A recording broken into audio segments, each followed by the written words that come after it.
Hello 4-H. As you can probably tell, this week I'm back in familiar surroundings to you because I'm in 4-H, and this week I'm doing a little bit of teaching of the Year 6s. Now you can see that the classroom looks quite different to when you left. We've had to take out quite a few of the desks and the units, and we've just got I think 12 people coming in today, and you can see that the desks are all separated out there to allow for social distancing. Now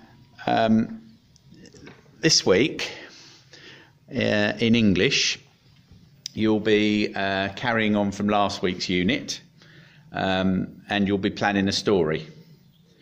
Now there'll be various lessons to do with that. In one of the lessons you're going to be planning the setting of a story, and sometimes an author can grab your attention by describing the setting in detail really well. So there you'll be using adjectives. Another lesson on planning some action. I'm sure most of you probably like lots of action in your stories.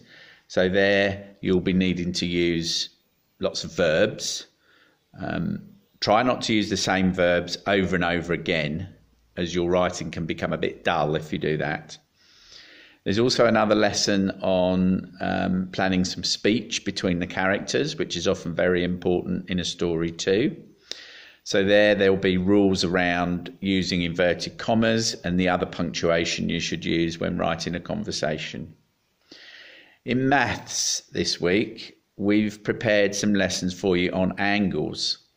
Now, do remember that a right angle is 90 degrees, and it's like the corner of a piece of paper, which you can use in some of these lessons as an angle measurer. Just tear off a corner of a piece of paper.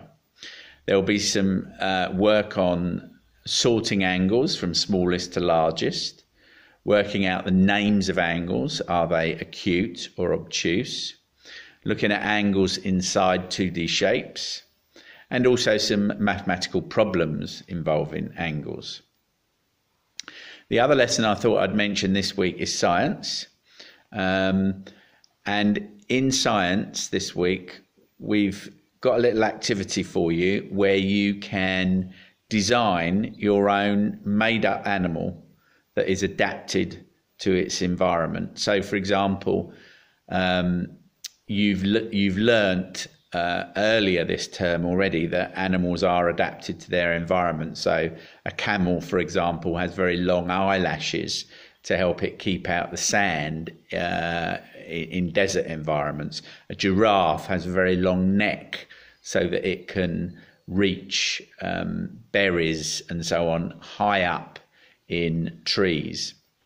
So your activity is to design your own made-up animal and try and describe how it is adapted to its environment.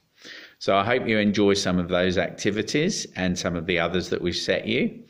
And I look forward, as ever, to receiving some of them by email. And I certainly hope that perhaps in a few weeks' time, I will see some of you, if not all of you, back here in 4-H. So bye for now. Take care.